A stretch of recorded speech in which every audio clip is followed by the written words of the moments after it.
entonces vamos a hablar de nefritis lúpica, ¿ok? Y algunas otras enfermedades inmunológicas. Vamos a ir rápido.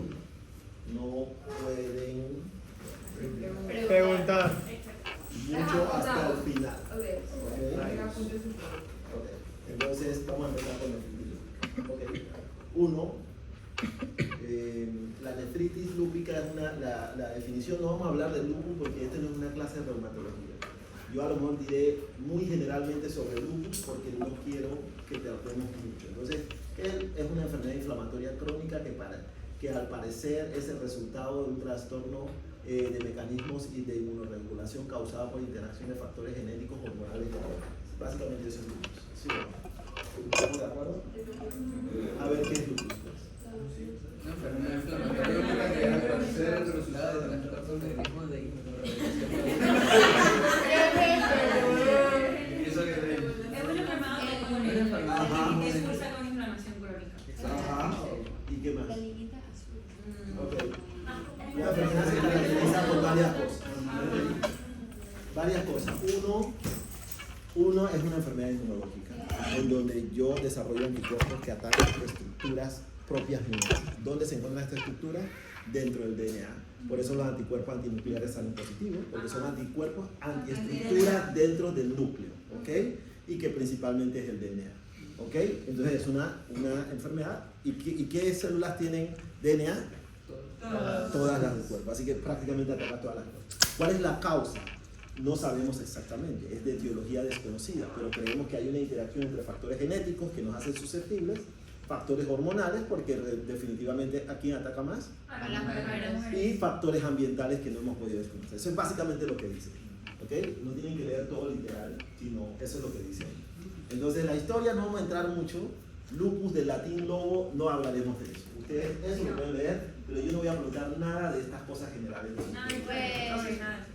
Okay, la epidemiología es importante, se la pueden aprender, la prevalencia varía, más o menos 1 de cada 1000 a 6 de cada 1000, dependiendo del área geográfica. Eso es el número de pacientes viviendo con lupus. Los casos nuevos son de 7.6 por cada 100.000 habitantes aproximadamente. ¿Okay? Entonces eso es básicamente, la edad de presentación es variable, pero generalmente es en edad reproductiva de la mujer. Es más frecuente en mujeres en una relación de 9 a 1 o 10 a 1, como lo quieran poner, pero obviamente que la edad es en edad reproductiva y principalmente en las mujeres, entonces definitivamente debe haber un factor hormonal, probablemente de activación genética. Entonces el lupus, como lo dijimos, 3 aspectos. Cuando tenemos enfermedades que no sabemos, siempre decimos que son 3 aspectos. Uno ambiental, uno hormonal, bueno, si hay uno hormonal y uno ambiental. Entonces eso es básicamente uno genético, perdón, y uno ambiental. Básicamente esos son los 3 aspectos. Y la parte genética podría ser, porque resulta que ahorita vamos a hablar de eso un poco en trasplante, hay unos aspectos genéticos del HLA que pudiera hacer que una persona sea un poco más susceptible a tener enfermedad. Y hormonales definitivamente, y un factor ambiental, probablemente de exposición a algunos gérmenes ambientales que pudieran hacernos más susceptibles, como priones y cosas como. Lo genético, a lo que me refiero es, por ejemplo, deficiencia de algunas proteínas del complemento. ¿Ok?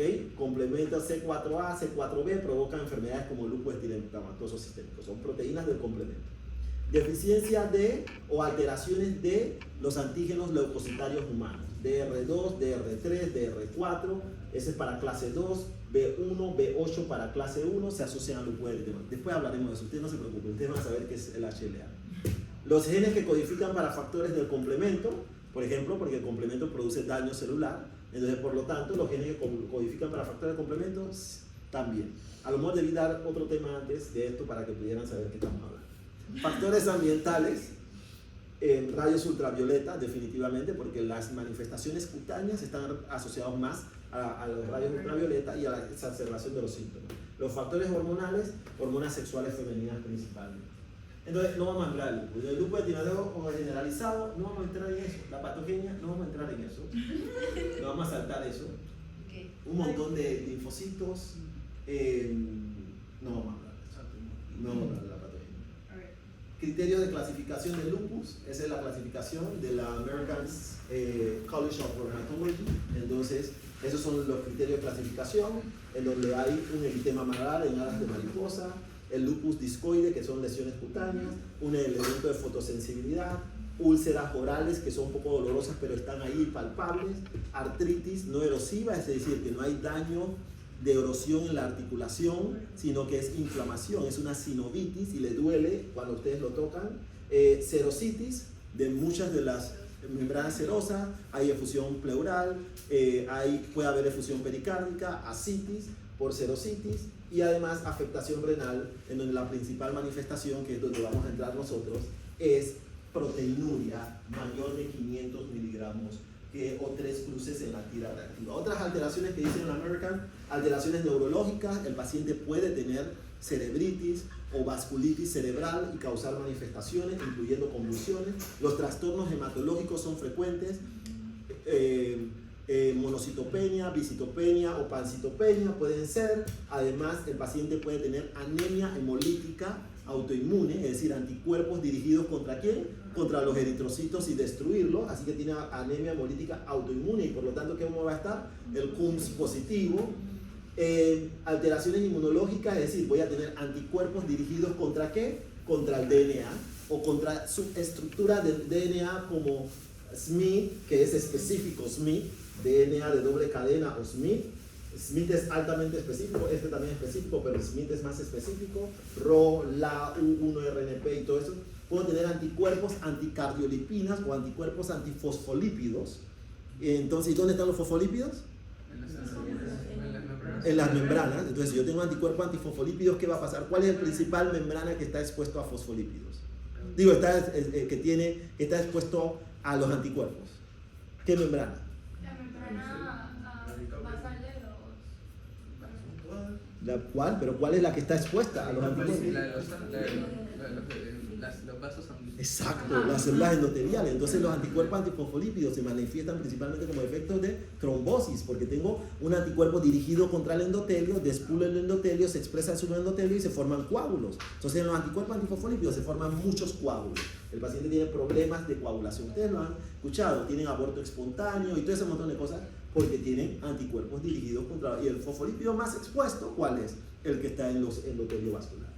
Anticoagulante lúpico, complementos bajos, obviamente porque estoy usando el complemento, me lo gasto y se baja. Beta-2 glicoproteína y obviamente el CUMS positivo. O sea, todas estas son alteraciones inmunológicas que yo mando para poder establecer diagnóstico.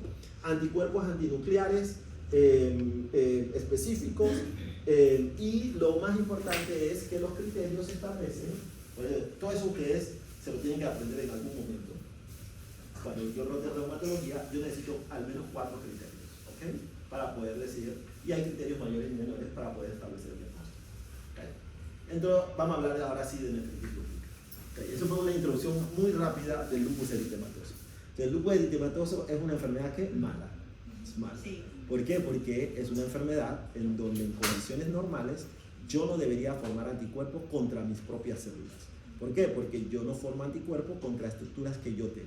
Pero yo he encontrado que resulta que algunas estructuras que generalmente no están expuestas, que es el DNA, ahora están expuestas y en algún momento por alguna situación ambiental, probablemente por algún virus, por destrucción celular, lo expuse y ahora he desarrollado un anticuerpo dirigido contra estructuras del DNA. Entonces, ¿qué pasa? Entonces empiezo a destruir todas las células del cuerpo.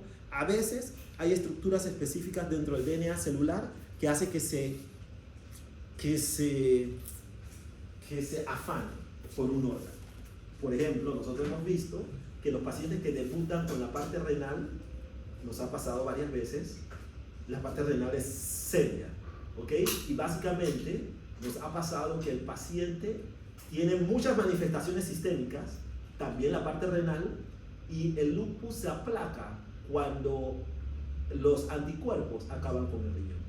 Es decir, que cuando el riñón lo eliminaron, entonces las manifestaciones sistémicas del lupus se aplacan en muchos de esos pacientes, los que iniciaron como renal. Lo que quiere decir que probablemente dentro de la secuencia de DNA está identificando algunos patrones, a veces en algunos órganos, que no están necesariamente en todos, y hasta que pueda, en teoría, acabar con ese órgano, entonces ya se tranquilizaron los anticuerpos, ¿ok? Pero en muchas ocasiones la manifestación es mucho más sistémica y hay anticuerpos dirigidos contra todo lo que exista. Esos pacientes tienen lupus más difíciles de tratar, ¿no? Porque ¿cuál es el tratamiento del lupus? Frenar el sistema inmunológico, inmunosupresión, para que deje de estar atacando nuestras propias células. El lupus es una enfermedad complicada y difícil. Nosotros vemos muchos lupus, desafortunadamente. Entonces, la nefritis lúpica ahora sería la parte en donde los anticuerpos están dirigidos contra el riñón, ¿ok? Y vamos a ver cómo se... Entonces, la nefritis lúpica es una complicación grave del lupus, porque el paciente puede terminar con enfermedad terminal. El diagnóstico de nefritis lúpica se basa en criterios clínicos y vamos a ver cuáles son.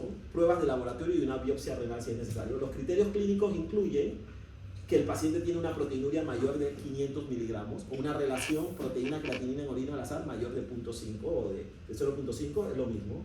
El sedimento urinario activo, es decir, que haya células, hay nefritis. ¿Y la nefritis se manifiesta por qué? Por glóbulos rojos y puede haber glóbulos blancos y cilindro de eritrocitos. Las pruebas de laboratorio incluyen un anticuerpo específico que incluye anti-DNA o los extraíbles como SMIT, y la biopsia renal es el estándar para poder confirmar que el paciente tiene lupus eritematoso sistémico. Entonces, la nefropatía lúpica es la causa más frecuente de muerte por lupus. O sea, de las causas de muerte, la parte del riñón es una de las causas más frecuentes de lupus. Representa 2% de todos los pacientes que están en diálisis, es decir, 2 de cada 100 pacientes que están en diálisis, la causa es lupus. ¿Acuerdan que estábamos hablando de diabetes, hipertensión? Pero este está dentro de glomerulopatía. ¿Se acuerdan que glomerulopatía tiene como un 15%? Ese porcentaje ahí adentro, lupus representa 2% de todo ese montón que está ahí. Entonces, la afectación renal, en la mitad de los pacientes que tienen lupus, tienen algún grado de afectación renal, ¿ok? La mitad. Tienen algunos síndromes renales que vamos a decir cuáles son. Algunos pacientes pueden aparecer asintomáticos, pero con el urinálisis proliferativo. Algunos tienen nocturia, algunos solamente tienen edema y otros tienen hipertensión, ¿ok? Todas esas son manifestaciones que vamos a ver ahora. Entonces, ¿cuáles son los criterios del Colegio Americano de Reumatología? Y estos son del sistema de lupus colaborativo. Entonces, los criterios son básicamente similares. Ustedes tienen, siempre que van a estudiar, tienen que buscar sitios de concordancia, ¿sí o no? ¿Cuál es el primer sitio de concordancia? La proteinuria. La proteinuria mayor de 500 miligramos, ya lo vimos. Los dos dicen exactamente lo mismo. Y entonces, ok, o 3 cruces, ellos le ponen el dipstick de orina, ellos no incluyen el dipstick de orina 3 cruces. ¿Ok? Sedimento urinario activo, ¿ok? Es decir, que hay nefritis, hematuria, gránulos, que serían detritos celulares, o están combinados, y aquí dice que hay cilindros hemáticos o hematuria, o sea, es básicamente lo mismo, no hay una diferencia, solamente que uno le daría un poco más y lo otro. Así que básicamente, ¿qué es lo que necesitamos? Si que el paciente tenga lupus, ¿sí o no? Y además tenga una proteinuria mayor de 500 miligramos, o un sedimento activo, cualquiera de los dos, ¿ok? Puede tener sedimento activo sin esto, o puede tener esto sin esto, pero no importa, cualquiera de los dos. Yo diría, si eso cumple lo que te digo, tiene una nefritis lúpica. Lo que pasa es que no sé cómo clasificarlo y la clasificación la vamos a ver cómo es ahora. Entonces, básicamente, ustedes saben qué es esto, ¿sí o no? ¿Esto qué es? ¿Esto qué es? El vaso. ¿Qué es esto? La barrera. Esto, negro. La membrana. ¿La qué? ¿Qué es esto? Lo voy a decir de nuevo. ¿Qué es esto en negro? Eso es Natalia. ¿Qué es esto? Esto es negro que estoy... Lo único negro que está ahí dándole vuelta. ¿Qué es eso? ¿Qué es? ¿Cuál es el nombre? ¿Ah? La barrera de... ¿Cómo se llama eso? ¿Qué epitelial? ¿Qué cosa? ¿Cómo se llama eso? Ustedes cómo no van a saber. Yo voy a ponerle imágenes en los exámenes. ¿Qué es? ¿Qué es? ¿Qué es? ¿Qué Esa es la membrana que está entre el glomérulo y el vaso. ¿Qué es? ¿Qué es? Esa es la membrana que está entre el glomérulo y el vaso. Entonces, ¿cómo La se llama? membrana basal. ¿Cómo? Membrana basal. Bueno, dígalo. La Membrana basal glomerular.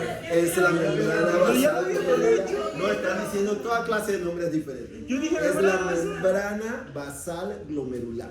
¿Ok? ¿Estamos de acuerdo? Aquí está el vaso adentro. Ajá. ¿Y ahora qué es esto? El endotelio. Las células endoteliales. ¿Ok? ¿Estamos de acuerdo? Este es el cuerpo y este es el citoplasma que está fenestrado. Sí. ¿Ok? Es el endotelio. ¿Y esto qué es? La membrana basal glomerular. ¿Esto qué es? La mácula.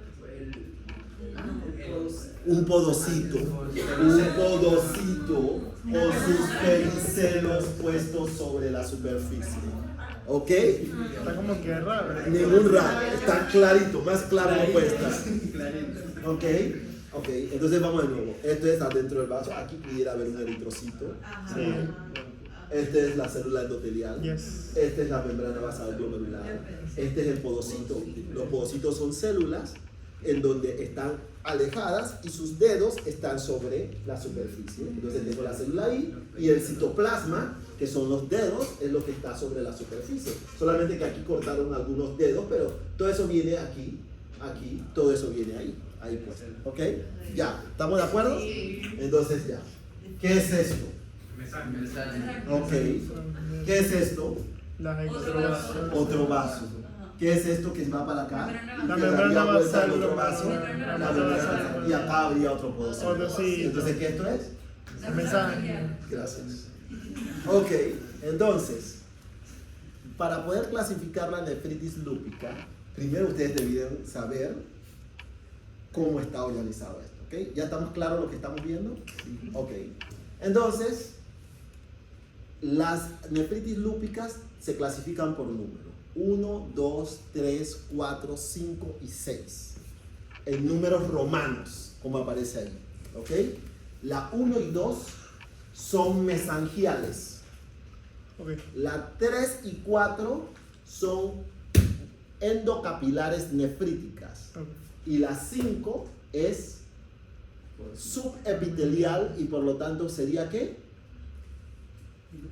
Subepitelial sería ¿qué?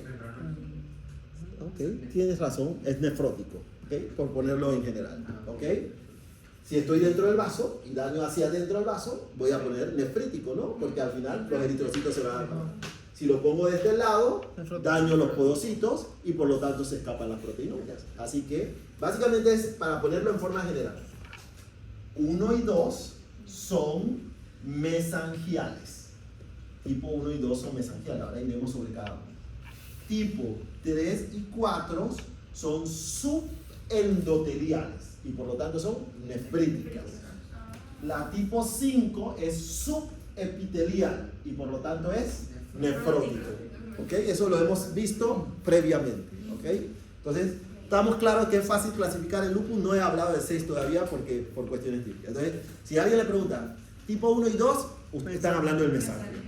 Si están hablando 3 y 4, están hablando de subendoteliales. Y si están hablando de 5, es subepiteliales. Y por lo tanto, ustedes saben cuáles son las manifestaciones.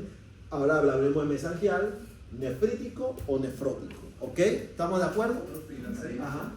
Yo le dije que al final voy a hablar de las. Ok. No le presten atención a eso. Okay. Ok. Vamos a ir por partes. Pero eso es básicamente lo mismo, pero muy detallado. Entonces vamos a ir aquí. Clase 1. Mesangial mínima, ese es su nombre. Mesangial mínima. No hay manifestaciones clínicas renales. A veces pasa desapercibido. Hacemos una biopsia de casualidad porque el paciente tiene lupus y nos sale mesangial mínimo. ¿Qué quiere decir? Que hay complejos inmunes, porque acuérdense, es un antígeno y un anticuerpo. Y eso están circulantes y llegan al riñón y ¡plam! Se depositan en el mesangio. ¿Por qué se depositan en el mesangio? Porque el mesangio es una zona desprotegida de membrana basal. Así que es fácil que todo entre al mesangio. Todo lo que está en el vaso, complejo inmune, puede terminar en el mesangio. El mesangio son células fagocíticas, pero resulta que son complejos inmunes que están ahí, así que les cuesta mucho deshacerse de eso, pero son complejos inmunes que están ahí. Así que el mesangio precisamente es una célula que está bien porque está ahí para poder resolver procesos que pudieran estar en la sangre porque son células fagocíticas. Y hay depósitos de complejos inmunes en el mesangio. Se llama mesangial mínima porque no causa gran inflamación, perdón. ¿Y por qué no causa gran inflamación? Porque cuando yo, se me fue una imagen aquí, se me fue. ¿Ok? Porque yo ahora lo que evalúo son los números de célula mesangial. Ustedes se acuerdan que la célula mesangial aparecía una, ¿ok? Generalmente hay 1, 2 o máximo 3. ¿Por qué? Porque no están proliferando las células mesangiales. Cuando hay cosas depositadas en el mesangio puede proliferar y formar muchas células mesangiales. Esta se llama mesangial mínima porque yo no veo las células mesangiales proliferadas, ¿ok? porque simplemente hay una, dos o máximo 1, 2, 3 células mesangiales por cada zona vascular, ¿ok? No hay más de eso.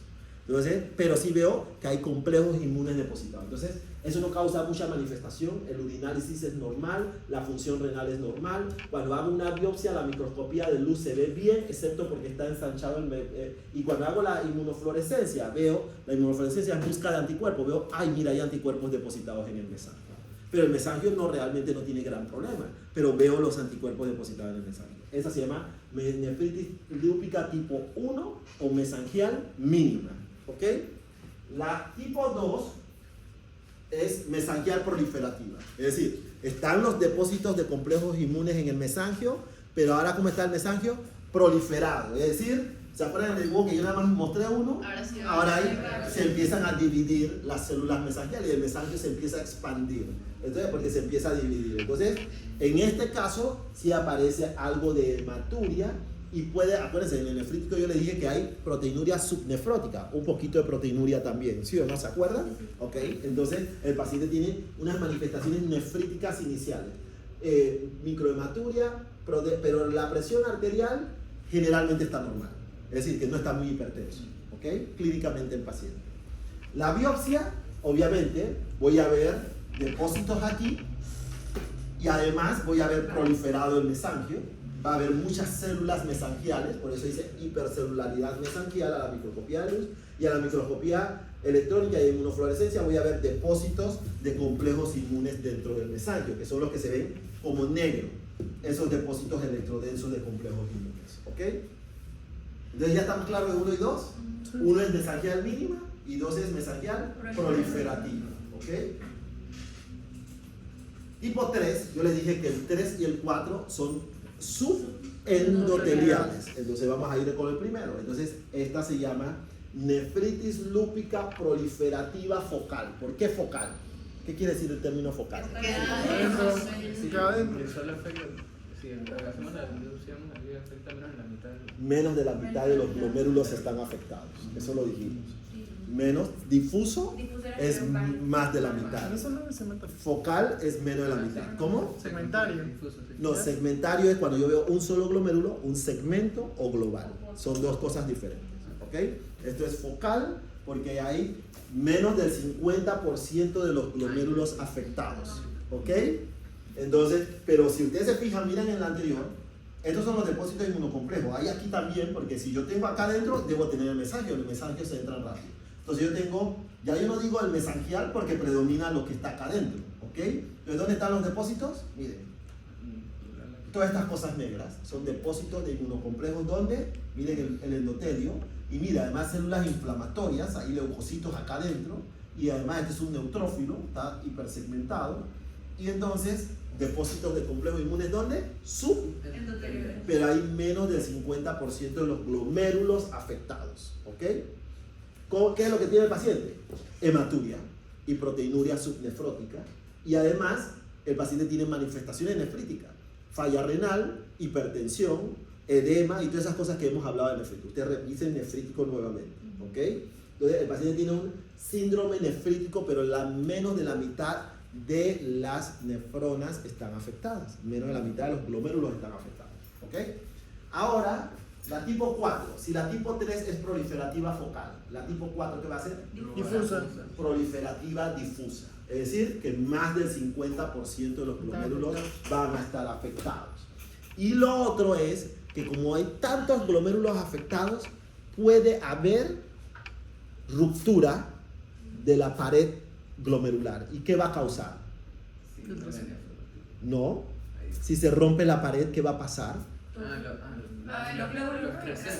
Le van a formar semilunas. Acuérdense. Si se rompe la pared, el contenido del vaso se va a ir al espacio de Bowman, y lo vimos en rápidamente progresiva. ¿Y qué se va a formar? Una semiluna. Es decir, que en la tipo 4 es muy frecuente que haya proliferación fuera del vaso. Eso se llama proliferación exocapilar, porque ahora mismo hay una proliferación dentro del vaso, pero eso puede romper y entonces tengo proliferación exocapilar. Es decir, se pueden formar semilunas, porque hay tantos glomérulos afectados que algunos se pueden romper la pared y formar una semiluna. Entonces, ¿qué dice aquí? ¿Cómo lo dice aquí? Bueno, hay hematuria, lo mismo que el anterior. Puede haber un síndrome nefrótico, eso no necesariamente es así. ANA, anti-DNA positivo, complementos bajos, la biopsia más del 50% de oro, y puede haber proliferación endo, ahí hay proliferación endo y exocapilar, es decir, la formación de crecientes o semilunas, ¿ok? Es decir, que se forma un crescent aquí afuera del vaso, ¿ok? Y lo otro es que casi siempre tienen un patrón de casa llena, la inmunofluorescencia. Quiero decir, ¿qué es el patrón de casa llena? Cuando Brilla demasiado. Si veíamos 20 y los otros 20 estaban afectados. No, No, casa... había como dos células. Pues vamos a sonarle de barajo. Algo viral, ¿no? Indicador viral. Queda positivo. Ok, son que muchos anticuerpos diferentes están depositados. IgA, IgG, IgM, C3, C4, C1Q. Es decir, todo se deposita, porque tengo tantos anticuerpos circulantes que todo ese montón de cosas se deposita. Eso se llama patrón de casa llena. Todos mis anticuerpos de los diferentes tipos que tengo están depositados ahí. Eso, ¿qué quiere decir? Que la tipo 4 es la forma más severa. Y obviamente, si tengo tantos anticuerpos de diferentes variedades, quiere decir que tengo una enfermedad severa, que por eso tengo todo ese montón de cosas depositadas dentro. Entonces tiene un patrón de casa llena, y entonces puede haber depósitos subepiteliales, pero eso casi no ocurre, pero puede haber. ¿Okay? Son subendoteliales principalmente. ¿Okay? Puede haber uno que otro depósito subepitelial, como ustedes ven aquí, si vieron aquí, pero no predomina eso, principalmente es endo. Entonces vamos a ir hasta el 4 que fuimos. El 1 que es mesangial mínima. Principalmente dentro del mesangio no se proliferan las células. La tipo 2 que es mesangial proliferativa. Las células mesangiales están proliferando. La tipo 3 que es proliferativa focal. Es decir, que es proliferación endocapilar, subendotelial.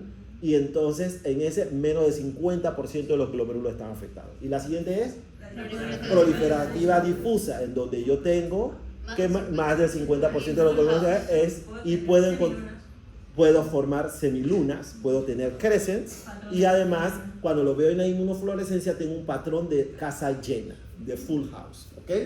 ¿Estamos bien hasta ahí? Sí. Cuando usted está en el Santo Tomás, usted tiene que aparecer pilado, doctor Aguilar, doctora Yeley, todo eso. Cuando les preguntan cosas y lúpulo, ustedes deben hablar de una vez. Ustedes saben eso. Ok, entonces, la tipo 5 es diferente a las demás. Todas estas son nefríticas. Ahora pueden estar los depósitos del otro lado de la membrana. ¿Dónde? Subepitelial. Miren, la parte endotelial está bien. ¿Ok? ¿Y dónde están los depósitos? Subepiteliales. ¿Ok? Entonces, ¿qué manifestación clínica va a tener el paciente? Un síndrome nefrótico. ¿Qué síndrome nefrótico tiene depósitos subepiteliales? Nefropatía membranosa. Ok, bueno, ustedes están leyéndolo ahí, por ahí en algún lugar. Ok, bueno, se llama nefropatía. Exacto, porque es nefritis olígoida tipo 5 o membranosa. Entonces, nosotros hablamos de síndrome nefrótico de otra forma. ¿Se acuerdan? Cambios mínimos, membranosa, focal y segmentaria y miscelánea. Dentro de membranosa, una causa frecuente era lupus eritematoso sistémico. Por eso estamos hablando de esto ahora. ¿Ok? Entonces, los depósitos subepiteliales son nefritis lúpica tipo 5. Ahora, el paciente puede tener una combinación. Puede tener, nosotros le decimos, cuando ustedes escuchen a los nefrólogos hablar y que, tiene una 5+3. ¿Qué quiere decir eso? Que tiene la 5 y tiene la clase 3. Exacto, tiene una nefritis lúpica membranosa y una proliferativa focal, ¿ok? Entonces tiene una 5+3. O ustedes lo van a escuchar, ya tiene una 5+2, porque ustedes lo van a escuchar que él dice eso. Tiene una membranosa más una mesangial proliferativa. Eso es básicamente lo que ellos hacen. Entonces no crean que están hablando en clave Morse ni nada de esas cosas. Ellos simplemente están describiendo lo que tiene la paciente. ¿Ok? Entonces la 5 se puede combinar con 1, con 2, con 3 o con 4. Porque la 1, 2, 3 y 4 son nefríticas. Y la 5 es nefrótica. ¿Ok? Entonces yo puedo tener 5+1, 5+2, 5+3, 5+4. No puedo tener 5+5 porque 5 es 5. ¿Ok? ¿Estamos de acuerdo? Entonces no vaya a decir 5+5. Eso sería garrafal. ¿Y no puedo tener 3+4? No, porque las dos son nefríticas. Ah, sí. Exacto, o estén menos de 50 o más del 50% de los glomérulos afectados. ¿Ok? Una vez que uno más tres. No, porque siempre va a haber depósitos mesangiales. Antes de tener depósitos dentro del vaso, yo tengo mesangiales. Y cuando ya hay dentro del vaso, predomina el nombre de dentro del vaso y no lo que hay en el mesangio. ¿Ok? ¿Estamos de acuerdo? Ok, entonces el paciente va a tener un síndrome nefrótico. La función renal es normal porque no estoy afectando la parte interna. Y ustedes ya saben todas las manifestaciones. Puede haber un poquito de hematuria, complementos normales, ANA positivo, la biopsia, engrosamiento de la membrana basal y la microscopía, depósitos subepiteliales. ¿Ok? ¿Estamos de acuerdo? ¿Vieron qué rápido es ver nefritis lúpica? Entonces, vamos a ir a la tipo 6, que yo no lo dije. La 6 no lo puse porque la 6 es esclerosante avanzada. Es decir, que el riñón está casi fibrosado, chamuscado, se acabó. Más del 90%. Le hago biopsia y pura fibrosis. Más del 90% de esclerosis. Por eso no lo incluí dentro de la clasificación, porque las otras son tratables. Cuando yo veo esto, el patólogo me da, tiene una tipo 6. Ah, no. No vamos a hacer Trasplante. nada. ¿Qué le vamos a dar inmunosupresión para tratar de salvar un riñón si ya no hay riñón? ¿Ok? Entonces, es importante eso. Más del 90% de esclerosis, de los glomérulos esclerosados. Se acabaron los glomérulos, fibrosis intersticial y todo eso, y el paciente ya tiene una enfermedad renal muy avanzada y progresiva. La proteinuria va bajando. ¿Por qué? Porque ¿quién filtra las proteínas? El riñón. Y si hay glomérulo esclerosado, ya no hay quien filtre proteínas. Así que las proteínas realmente van bajando y uno dice, ay, el paciente dice, ya no me hincho, ya estoy mejor. No, lo que pasa es que ya no tiene cómo filtrar proteínas y no. Entonces, pero de todas maneras se empieza a hinchar después porque ya no puede botar ni agua tampoco. Entonces, eso, ¿ok? Importante. ¿Estamos de acuerdo? Ya se saben todas las tipos de nefritis lúpica. Claro que más o menos. Hay que repasarlo. Más o menos. Hay que repasarlo, hay que repasarlo. Bueno, tienen que repasar. Entonces, básicamente, esto lo que está mostrando es que el paciente puede ir en un vaivén. ¿Ok? ¿Qué quiere decir? Yo le dije, el paciente puede tener 5 más 3, 5 más 4, o sea, puede tener 5 más 2, 5 más 3, 5 más 4, hasta 5 más 1. Y el paciente puede tener una nefritis lúpica cada de 3. Y entonces, ¿qué pasa? Hay más glomérulos afectados y termina en 4, porque este es menos de 50 y más de 50. O puede empezar con mesangial, proliferativa y terminar con esta o esta. O puede tener esto y también desarrollar una membranosa simultáneamente, ¿ok? No necesariamente el paciente, porque los glóbulos, los complejos inmunos se pueden ir depositando en diferentes lugares, ¿ok? Entonces, eso básicamente. Ustedes pueden leer otras lesiones renales en el lupus. Ahora, esa es la clasificación típica. La mayoría de los pacientes van a tener eso, pero el paciente puede tener otras cosas también. Por ejemplo, algunas glomerulonefritis proliferativas, que no lo puedo clasificar dentro de las clasificaciones normales. Puede tener el intersticio más afectado y no necesariamente el glomérulo, porque todas estas fueron clasificaciones del glomérulo. Pero el intersticio, donde están los vasos y los túbulos, se pueden afectar y el paciente puede desarrollar una nefritis tubulointersticial. También el paciente puede desarrollar una microangiopatía trombótica, lo vamos a ver en un tema ahorita. Y puede haber una podocitopatía lúpica, en donde yo no tengo depósitos, pero los podocitos se borraron. Y entonces no estamos claros por qué eso pasa. Y entonces se borraron los podocitos, como dice ahí, se borraron, pero no es que tenga depósitos. Ajá. Una consulta, así como usted dijo que supuestamente podemos tener de 3 a 4, 4 a 5, por ejemplo, en la quinta, entonces no podemos tener tanto mesangiales como endoteliales, somos subendoteliales como subepiteliales. ¿Cómo? Sí, fue lo que yo dije. O sea que, por ejemplo, digamos que yo En el empiezo, 4, o sea, digamos que yo empiezo clase 1. Ajá, está bien. Yo puedo pasar de clase 1 a clase 5, tener tanto mesangiales como subendoteliales como Exacto. subepiteliales.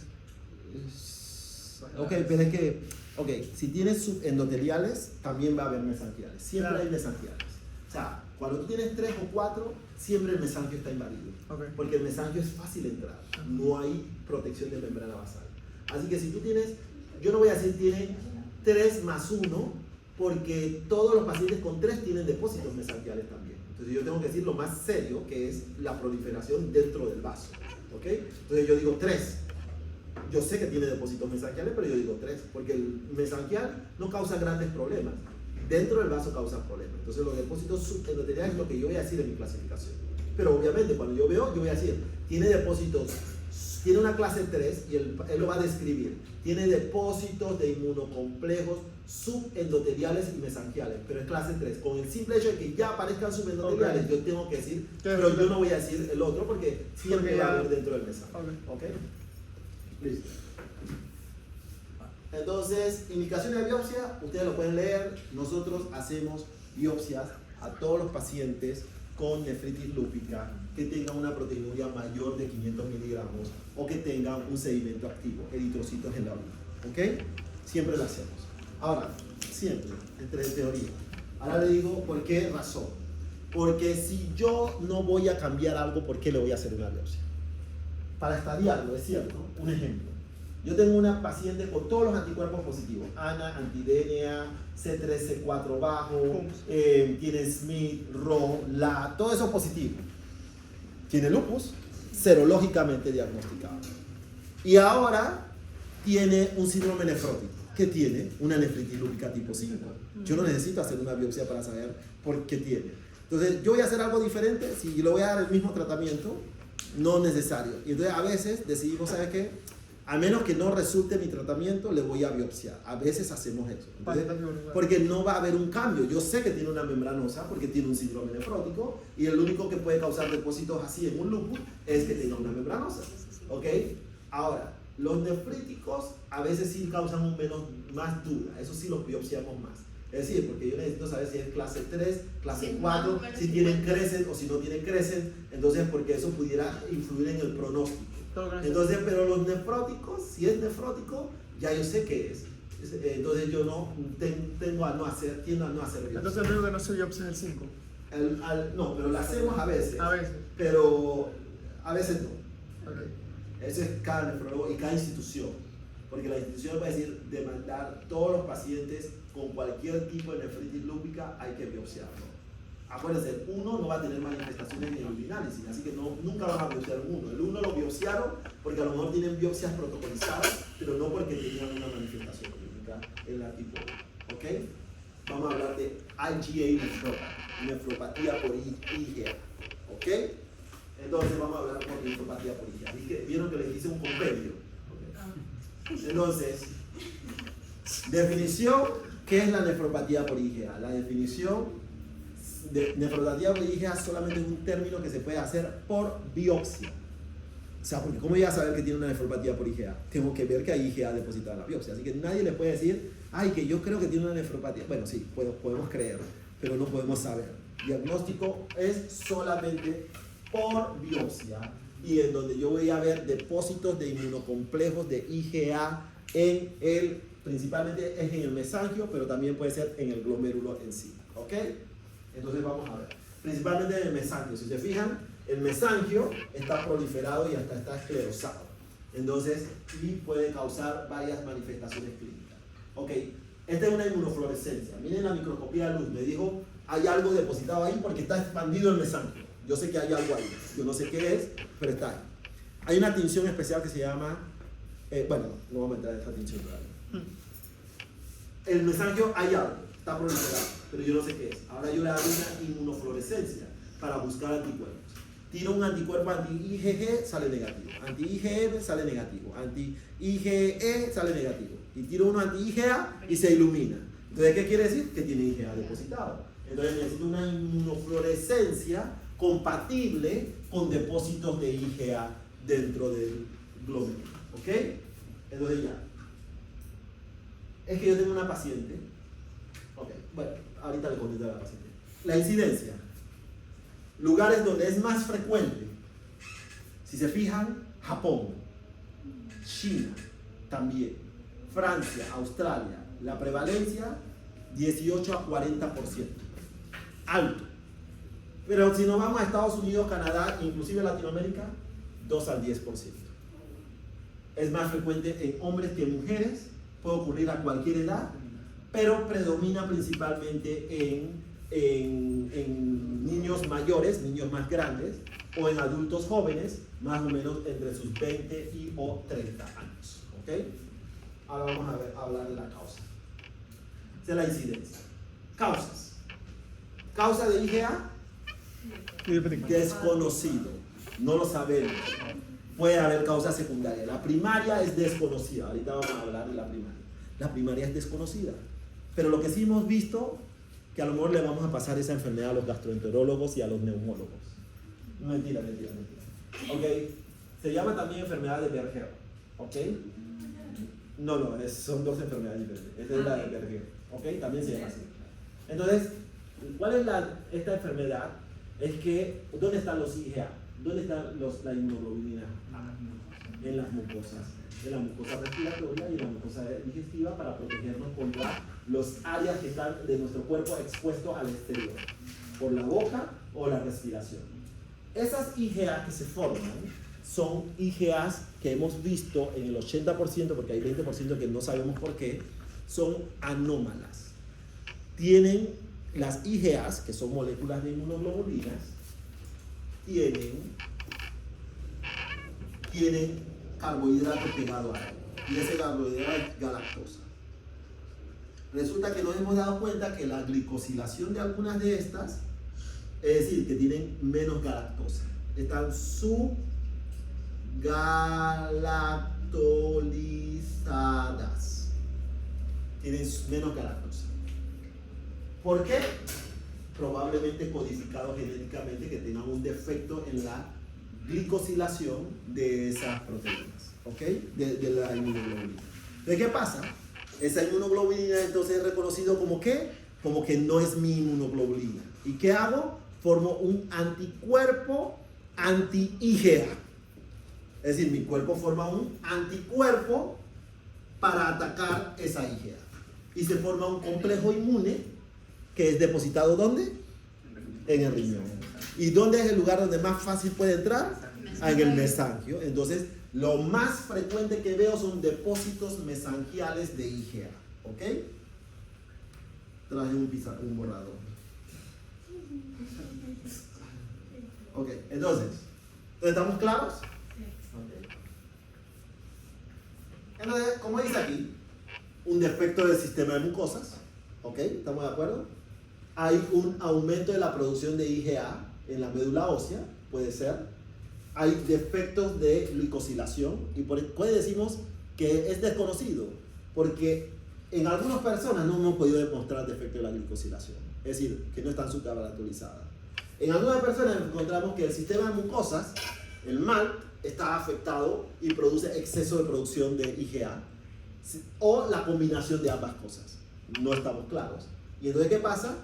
Entonces se forman anticuerpos en contra de ellos. ¿Y dónde se van a depositar? En el glomérulo.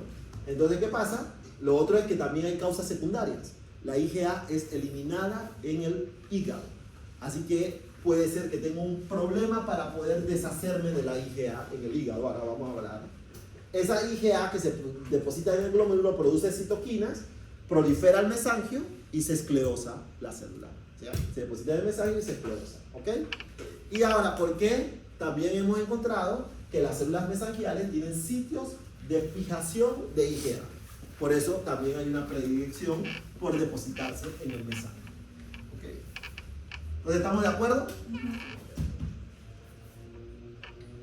La parte genética, hay polimorfismo que hemos identificado y algunas clases de HLA.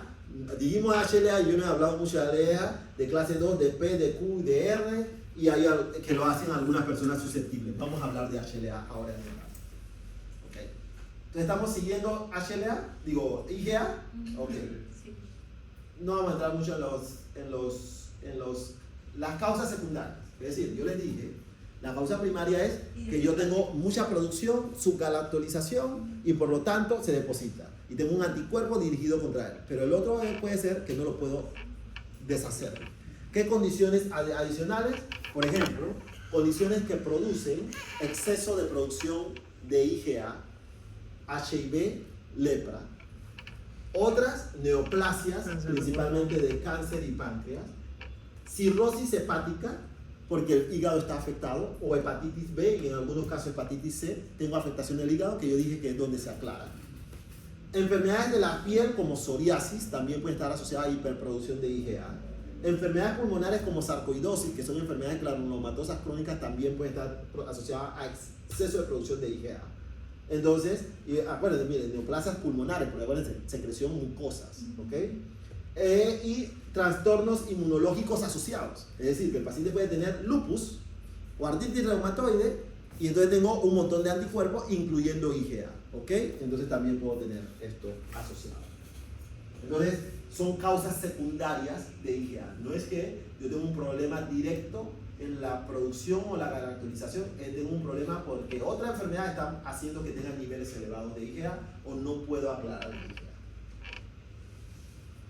La IgA, y esto es importante, se puede manifestar de 5 formas diferentes. 5 formas diferentes, y la voy a poner la más frecuente. ¿Ok? En Estados Unidos, hematuria macroscópica sinfaringítica.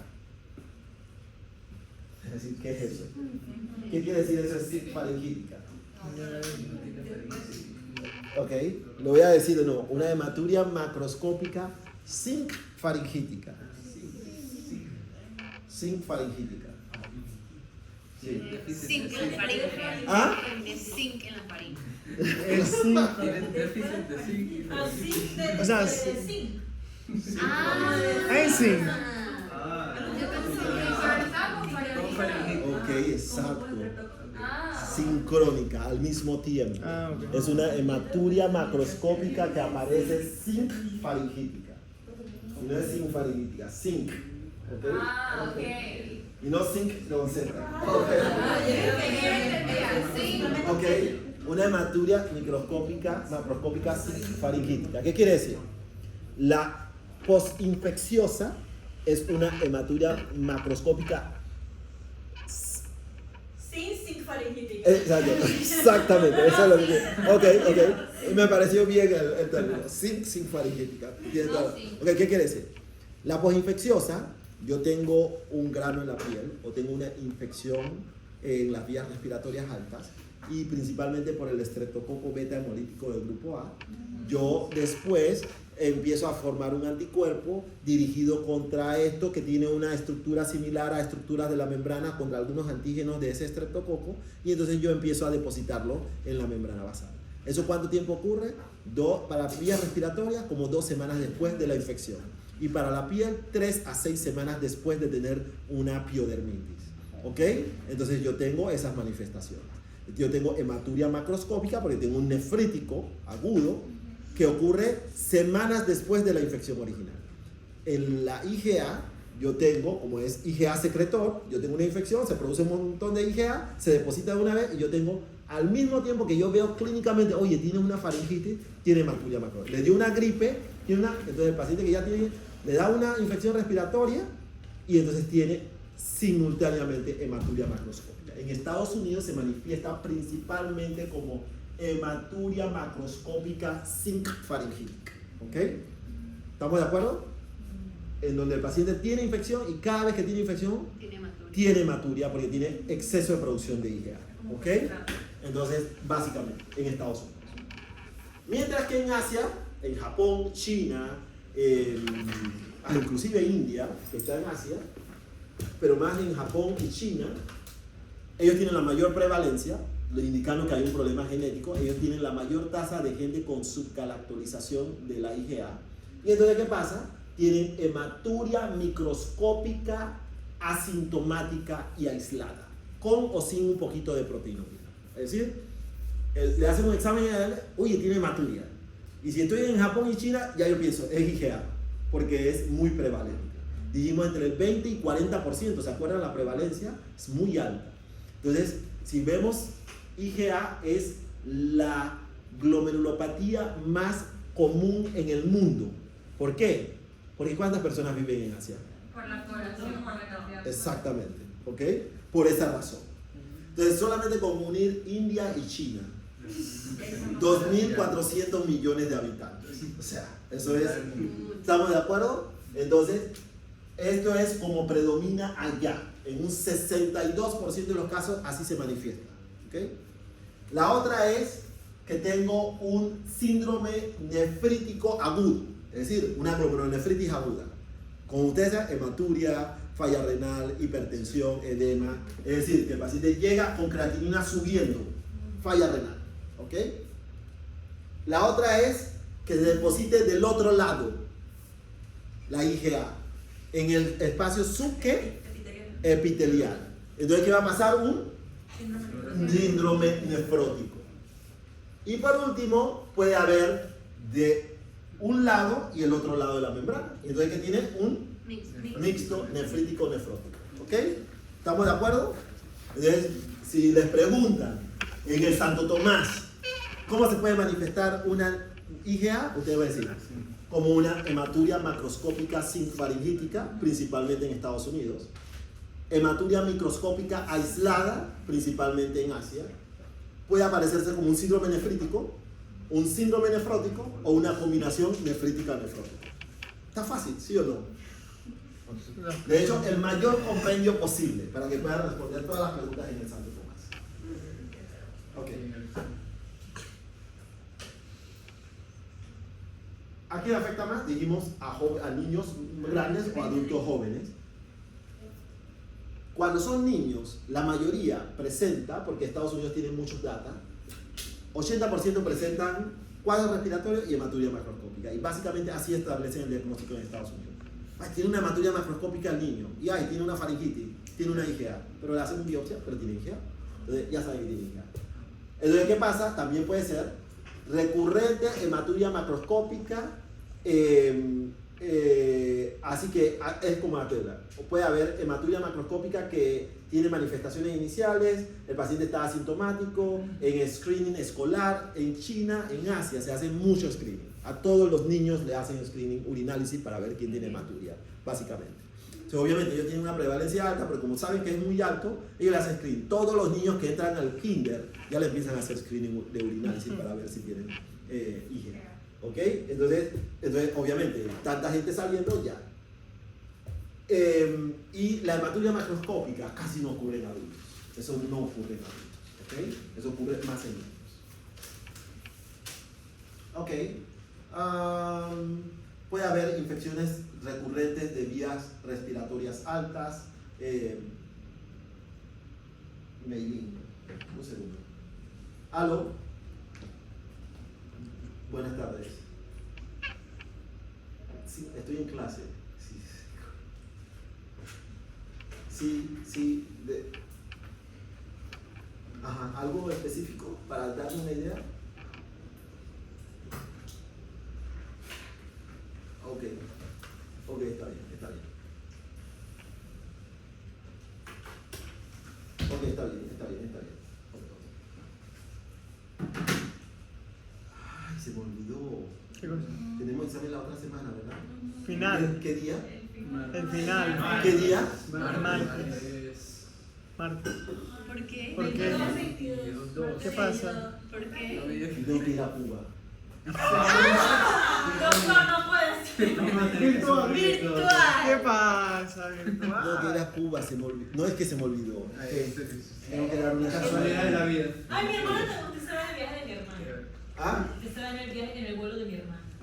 Sí. Sí. No, pero hay varios vuelos en el día.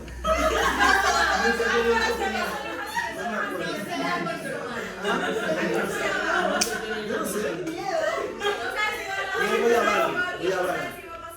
Voy a hablar. ¿Tiene congreso? Va con mi hermana. No hay como varios viajes. Yo vi que había varios viajes. ¿Quién dijo mi hermana? Yo vi, entré en la cosa de copa y había 4 viajes. ¿Cómo fue la cena? No sé. Todos decían Habana y te decían 4 viajes. Entonces, ¿La Habana dónde va? Bueno, va con la hermana. Decía si va con la hermana. No, yo me aseguré que ya se va en otro vuelo. Entonces vamos a continuar. Pero entonces, ¿Y el final? No, ahorita vamos a hablar. Ok. ¿y la comida? Yo me doy ciudad. No. ¿Y la comida? La comida, es cierto. ¡Ella! Volvemos ya. Puede ser el jueves. Después tenemos Puede neumo. ser el final. ¿Qué cosa? ¿A qué hora tienen su examen? ¿De neumo? Ajá. No, pero A la 1 el jueves de imagínense. la próxima semana. Exacto, puede ser el jueves. Evalúenlo. Tú quieres salir. Ok, vamos a hablar de Dios. Ok, vamos a continuar. Se me olvidó totalmente que yo iba a Cuba. Pero ¿cuándo se va a Cuba? El martes. Se me olvidó. Sigamos, ¿Y cómo va a ser el jueves si se va el martes? ¿Ah? ¿Cómo va a ser el jueves si Porque yo voy a estar aquí de nuevo el jueves a las 7 de la mañana. Usted se va y de vuelta a su Si yo nada más voy a dar una charla y yo regreso a Panamá. Ah, una celebridad. Virtual. Está bien, sigamos. Ok, entonces, Se quedó ahí. hematuria macroscópica. Ok, ya, vamos, ya, ustedes pueden leer todo esto. Sí, siga. Ok, listo. Vamos a ir un poquito más aquí. El diagnóstico diferencial es, ¿qué es la púrpura de Henoch-Schönlein? ¿Qué es? Lo dijimos previamente. Síndrome. ¿Qué es? Ah, no, yo Una sé. vasculitis por IgA. Es una vasculitis por IgA. Es IgA depositado en los vasos sanguíneos y causa, entonces, inflamación en el vaso y por lo tanto usted va a ver una púrpura en la piel porque los vasos se van a romper. Entonces, el paciente va a tener púrpura de Henoch-Schönlein. También afecta a los vasos mesentéricos y tiene dolor abdominal. Y el paciente pudiera tener manifestaciones de riñón también, pero casi no. Los niños es más frecuente la púrpura de Henoch-Schönlein. Entonces, púrpura de Henoch-Schönlein. Tiene las mismas alteraciones histopatológicas, porque IgA depositándose, pero solamente que es en los vasos. ¿Ok? Entonces hay que tener cuidado, púrpura de Henoch-Schönlein. ¿Ok? ¿Cuál es la evolución de los pacientes? Pensábamos que era benigna, pero puede ser muy variable. Algunos niños, algunas personas pueden tener remisión espontánea, ¿ok? Porque a lo mejor algún proceso de las mucosas en ese momento me causó y después ya se aclaró y ya no se produjo más. Otros pueden tener función renal comprometida por mucho tiempo, pero sin progresar a enfermedad terminal. Y otros pueden terminar en stage renal disease, enfermedad renal terminal y terminar en diálisis. ¿Ok? ¿Cuál es el tiempo? 20 a 30% de los pacientes entre 15 y 20 años terminan en diálisis. 20 a 30% de los pacientes con IgA entre 15 y 20 años terminan en diálisis. Yo tengo varios pacientes con IgA. ¿Ok? El pronóstico depende de la presentación. Puede haber hipertensión persistente, la creatinina puede subir, la función renal disminuir, puede haber hematuria importante, mal pronóstico los que tienen más de 1000 miligramos de proteinuria, los que tienen menos de 1000 miligramos. Ok, déjenme ver una cosa. La doctora Williams. Ok, mira, para no coagularte, la voy a admitir yo. Es hipertensa, pero no se da seguimiento. Tiene proteinuria y anemia, que sugiere cronicidad, pero también está subhidratada y con presiones bajas, que hablan de un componente agudo sobreagregado más lo infeccioso. En fin, la hidratación. Ah, perfecto, gracias a Dios. Y yo estaba pensando, igual tengo que ir a buscar mi cargador. ¿Qué pasa? No, Neu admitió una paciente que discrepé y llamé a la neumóloga. Ok, me parece bien. Es que los médicos generales del cuarto de urgencia son malísimos. No, eso es lo mismo. Pobrecito. No, pero no todos, ¿ok? Pero hay algunos que son malísimos. No le creo nada a algunos. Entonces, es que ni lo miden. Ni la Ni presión. lo miden, lo inventan. Y cuando tú le dices, ¿tiene no sé qué? Sí. Y cuando tú llegas no tiene eso. Entonces, o sea, no, eso no es correcto. Mejor decir no lo hice. Y es malo no hacer, porque como soy médico y no voy a hacer para una parte objetiva. Entonces, no. Pero puedes mentir. Entonces, el paciente puede tener hematuria, proteinuria importante. Entonces, las expresiones patológicas, principalmente en metangial, algunos pueden desarrollar una glomerulonefritis. Acuérdense que le dije, y se puede romper la membrana basal y formar ¿qué? Crescens. Porque acuérdense, rápidamente progresiva hablamos de IgA. ¿Se acuerdan? Y también el paciente puede tener una nefritis intersticial. Esto puede causar de todo lo que ustedes quieran. El tratamiento es prevenir la progresión. Utilizamos IECAS y ARA2, obviamente porque tienen proteinuria. Corticoides lo usamos porque hay estudios clínicos que muestran que los corticoides disminuyen la parte inflamatoria del depósito. El depósito causa inflamación y yo tengo que limitar la inflamación. Inmunosupresores a veces utilizamos como ciclofosfamida, fish oil, o sea, omega 3, le damos porque el fish oil ha demostrado, especialmente en pacientes que tienen hematuria macroscópica sin faringítica, que reduce significativamente los episodios. Si el paciente tiene demasiados episodios, ¿qué le hacemos? Una amigdalectomía. Entonces, en esos pacientes le hacemos amigdalectomía, eso es de Brasil, y le damos dapagliflozina, porque resulta que en el estudio DAPA-CKD, bueno, el estudio dapagliflozina para enfermedad renal crónica, que incluyó 3.000 y pico de pacientes, en ese estudio decidieron que iban a incluir los pacientes de IgA. Hemos hecho varios estudios de IgA y nunca se ha podido reclutar muchos pacientes de IgA. Hicimos un estudio para enfermedad renal crónica de DAPA y se registraron 264 pacientes con IgA. Y resulta que las personas que estaban tomando DAPA tenían menos progresión de enfermedad renal terminal. Y por lo tanto, la dapagliflozina lo ponemos a los pacientes con IgA porque nos hemos dado cuenta que tienen menos progresión. Y de hecho, el estudio DAPA-CKD, el subgrupo que estaba con IgA, resulta que ahora terminó siendo el estudio más grande de IgA que hay, aunque no fue creado para IgA, ¿ok? Porque tenía la mayor cantidad de pacientes de IgA reclutados, ¿ok? Entonces, como que la dapagliflozina está metido en todas partes, ¿verdad? Sí, los ILT2 han venido para cambiar muchas cosas, ¿ok? Ok.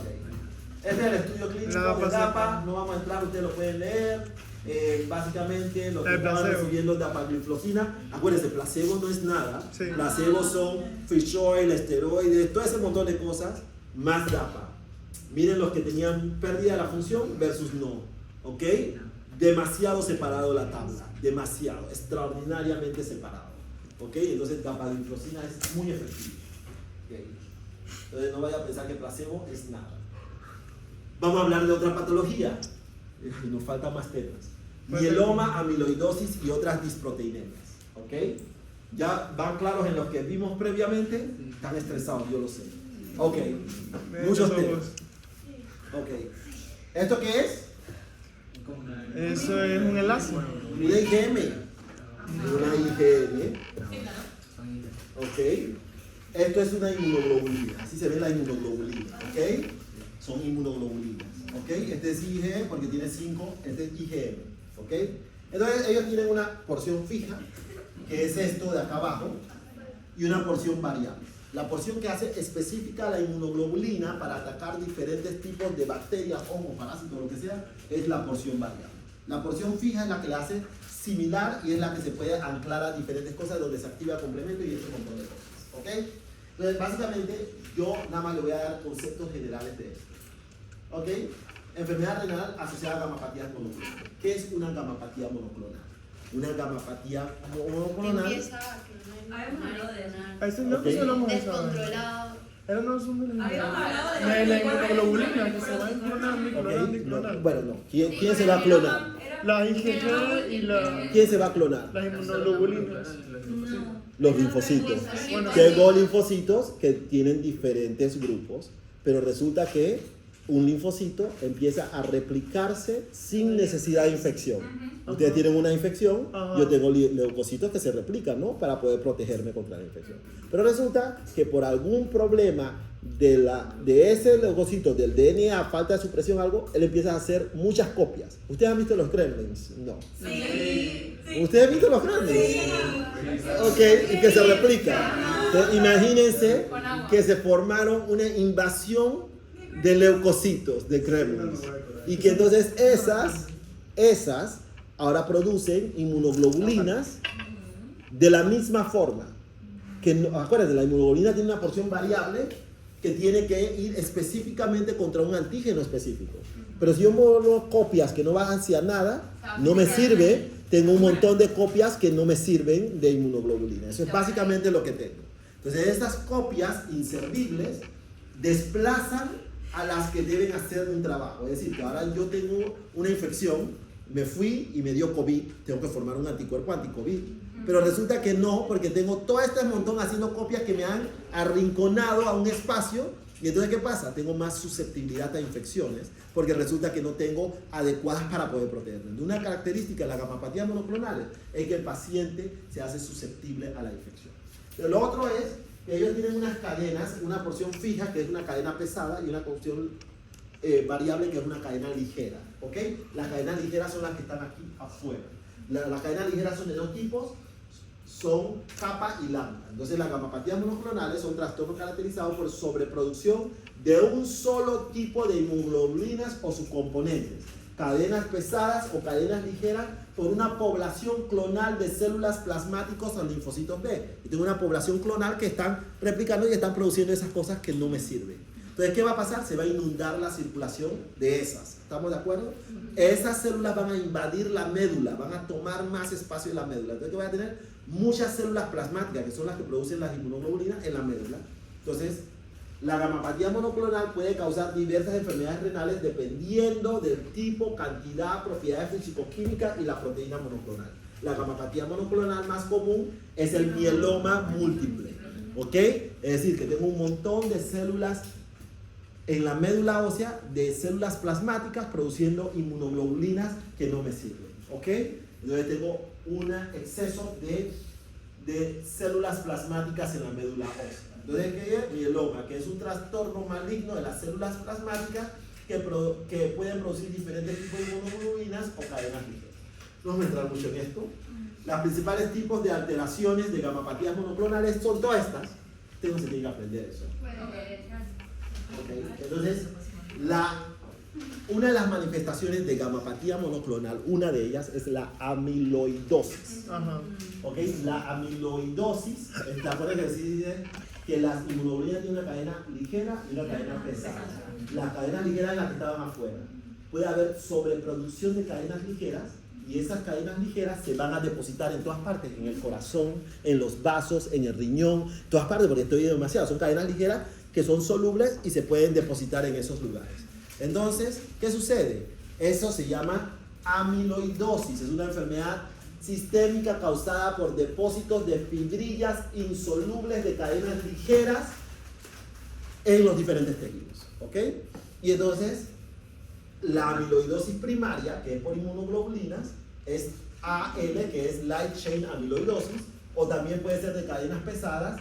Yo puedo depositar cadenas pesadas también. Yo tengo Heavy Chain Amyloidosis. ¿Okay? La más frecuente es la AL, la menos frecuente es la HL. ¿Okay? Ok. Entonces, nada más para ponerlo en el aspecto importante, el proceso causante de la amiloidosis no lo conocemos, pero definitivamente hay una mutación genética de estas células que produce que se hagan muchos amiloides y que no pueden ser aclarados por el hígado. Y entonces, ¿qué pasa? Esto no causa nada, pero la amiloide es una cadena y que normalmente son individuales y resulta que se empiezan a pegar y se empiezan a pegar uno contra el otro, uno contra el otro, uno contra el otro, lo que hace que no se pueda aclarar por el hígado. Es decir, que en vez de tener una cadena de cadena ligera, yo tengo esto. Cadenas amiloides, son gruesas, grandes, formadas por muchas fibrillas de cadenas ligeras que forman una placa beta plegada. ¿Y dónde se depositan principalmente? En el mesanquio, por supuesto. Ustedes son expertos en eso. Se depositan. Cuando se depositan en el mesanquio se esclerosa alrededor de él y causan una esclerosis nodular. ¿Qué otra cosa causa una esclerosis nodular? Yo se lo digo.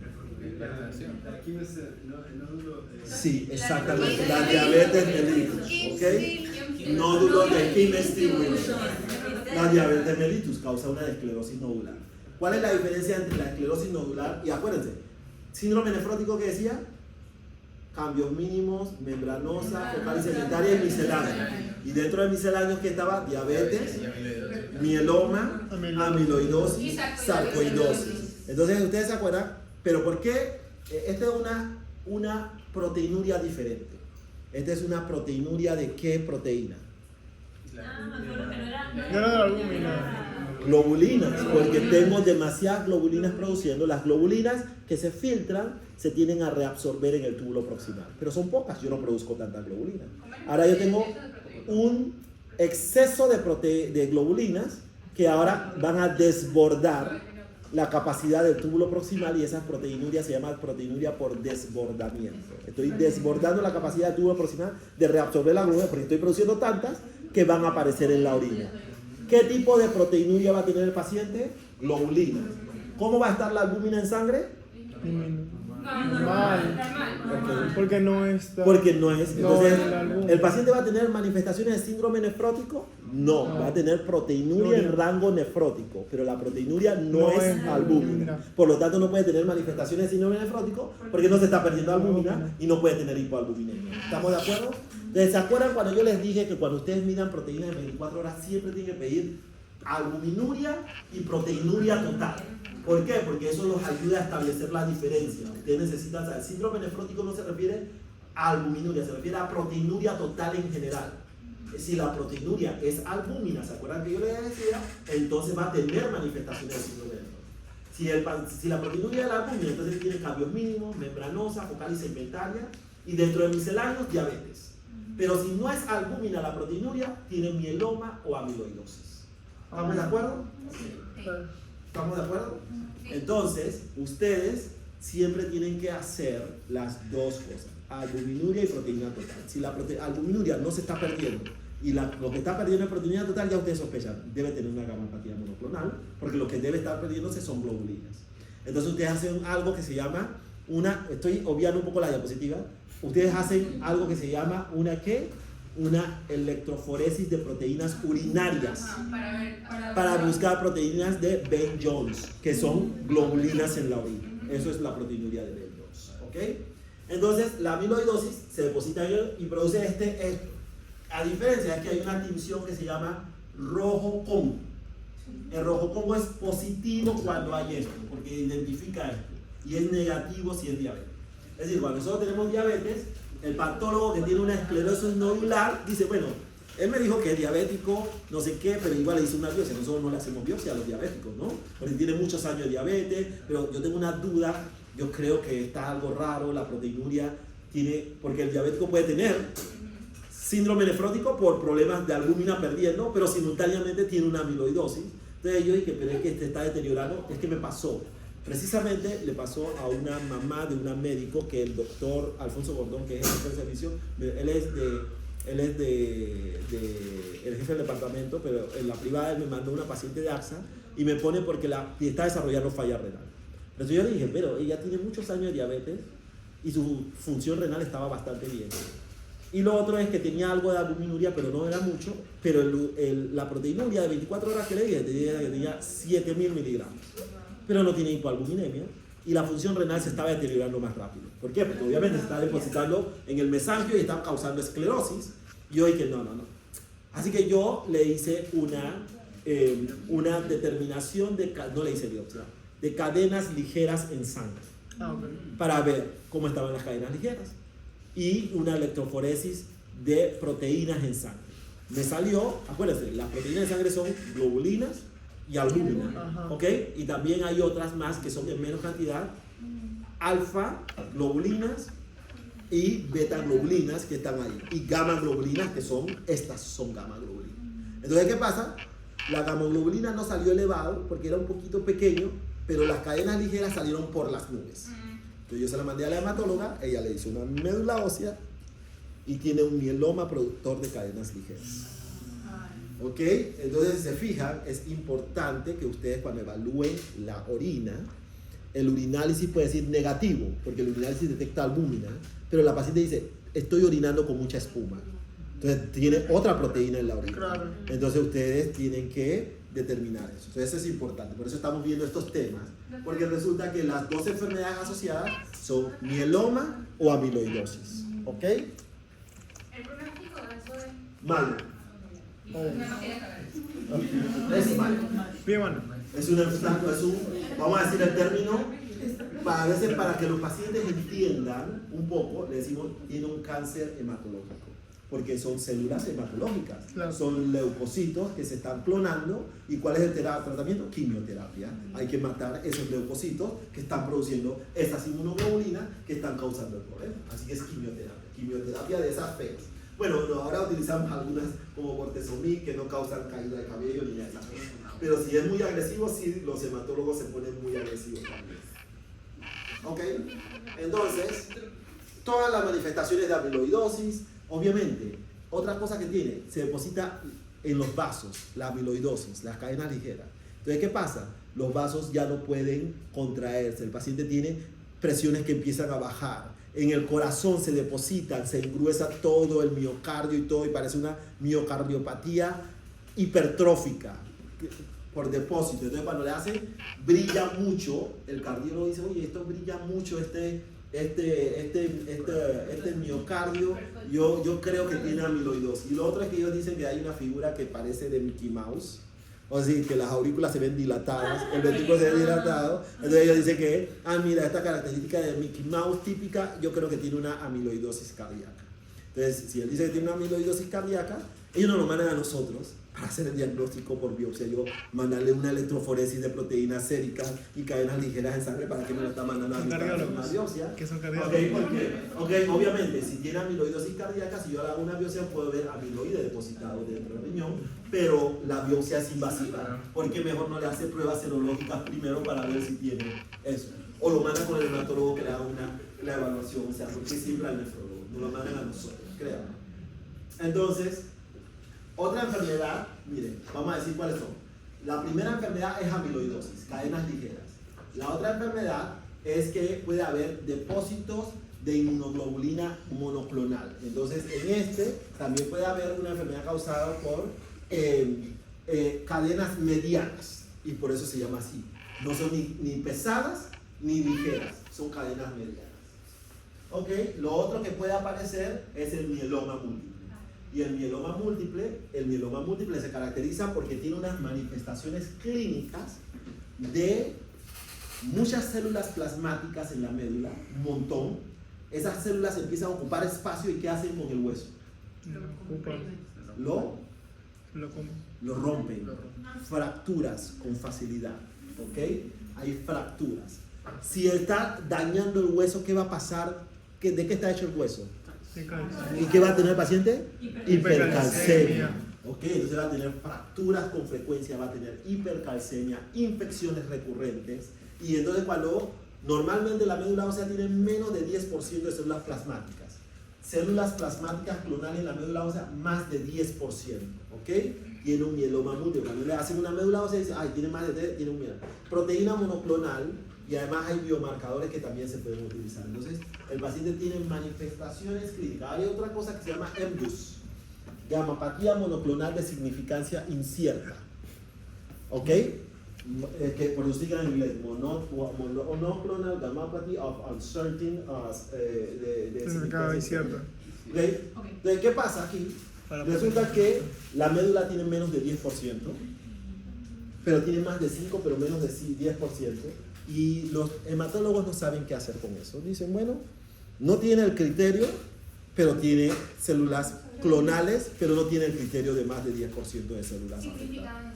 Entonces ellos no saben cuál es la significancia, porque a algunos pacientes durante toda su vida no les pasa nada. Pero hay un porcentaje de pacientes de EMBUS que después terminan siendo mieloma. ¿Ok? Entonces, por eso ellos simplemente le dan seguimiento a los EMBUS. Hay un problema con el EMBUS. Hay un término clínico nefrológico que hemos creado, porque o es mieloma o es un EMBUS. Menos de 10%, más de 10% de células plasmáticas. El problema es que a veces el EMBUS tiene suficiente producción de amiloide que me daña el riñón, a pesar de que yo diga, no, ese es un EMBUS, nosotros le damos seguimiento, pero el riñón se está echando a perder. Entonces, a eso se le ha puesto el nombre de MGRS, una gamapatía monoclonal de significancia renal. Monoclonal Gammopathy of Renal Significance, MSRS, ¿ok? Es decir, que el paciente tiene un EMBUS, pero ellos le dicen significancia incierta, y nosotros decimos tiene significancia renal, porque el riñón se está dañando, porque se está depositando amiloide dentro del riñón, aunque para ustedes no tengan criterio de que en otras partes del cuerpo no le está pasando nada, pero como el riñón todo se tiene que montar por el riñón, ¿qué le pasa? El riñón se está echando a perder. Entonces nosotros hemos creado el término gamapatía monoclonal de significancia renal. Y nosotros le damos tratamiento, aunque los hematólogos no quieran. A veces perseguimos a los hematólogos para que les den. Ok. Lo otro es síndrome de Fanconi. ¿Ustedes se acuerdan de Fanconi? Sí. ¿Qué es el síndrome de Fanconi? Acuérdense. Perfecto. Acuérdense. Yo les dije que el túbulo proximal es el que reabsorbe las inmunoglobulinas. Si yo tengo inmunoglobulinas clonales en exceso, ¿qué va a pasar? Se va a dañar el túbulo proximal. Ajá. Si se daña el túbulo proximal, entonces ¿qué va a pasar? Va a desarrollar un síndrome de Fanconi, ¿ok? Eso es lo que va a pasar. Entonces, una enfermedad tubular proximal causada por cristalización de cadenas ligeras monoclonales en el epitelio tubular que produce alteración de la reabsorción tubular y todo lo que se tenía que reabsorber se va a botar. Tiene síndrome de Por el Fanconi. exceso de la gamma. Exactamente. Y macroglobulinemia de Waldenström. Esa es una malignidad linfoplasmocítica que produce IgM monoclonal. Lo único que se produce es IgM monoclonal, ¿ok? Los linfocitos, las células plasmáticas, producen mucha IgM, ¿ok? Ahora, me estoy rellenando de mucha información. Vasculitis. Vamos por el primer punto. Ok, vasculitis, no se sientan tan bueno. Entonces vamos a hacer un resumen básicamente. Ese es uno de 5. Ok, sí, este es el completo. Ah, Sí, sí. No, o sea, aparte de ese no hay más. No, Ah, ok, sí, ok. faltan 3 temas más. Ah, ¿viste? Ok, pero vamos rápido. Pero está todo bien. Escuchen, sí. Vamos a ir rápido. Ok. No vamos a hablar de vasculitis. Voy a mirar. No, ¿por qué? ¿Pero viene para el parcial? Vamos a no voy a poder preguntar por algunas razones específicas, porque tomaría más tiempo, pero voy a enfatizar en las gamapatías monoclonales un poco. Las gamapatías monoclonales, ¿sabes por qué están paradas? Porque ya son las 5. Son 17, son Pero es hasta las 5:20. 5 La gente llega temprano y se siente allá afuera, pero o sea, Entonces, bueno, vamos ok, las gamapatías monoclonales, acuérdense, el paciente puede tener varias manifestaciones. Puede tener cadenas ligeras y tiene una amiloidosis, pero la amiloidosis puede ser cadenas ligeras y pesadas, ¿ok? Amiloidosis es simplemente depósito de estas sustancias plegadas en los diferentes tejidos. Y estamos hablando de amiloidosis renal, que se depositó en el riñón y tiene manifestaciones clínicas. ¿Cómo? Esclerosis nodular. La otra manifestación es que yo puedo tener depósitos de cadenas intermedias, ¿ok? Middle Chain Deposition Disease, que es MIDD. La otra cosa que puedo tener, entonces puedo tener mieloma múltiple. Ajá. Y mieloma múltiple tiene una característica que en la médula ósea tiene más de 10% de células plasmáticas. Y lo otro que puedo tener, ¿qué es?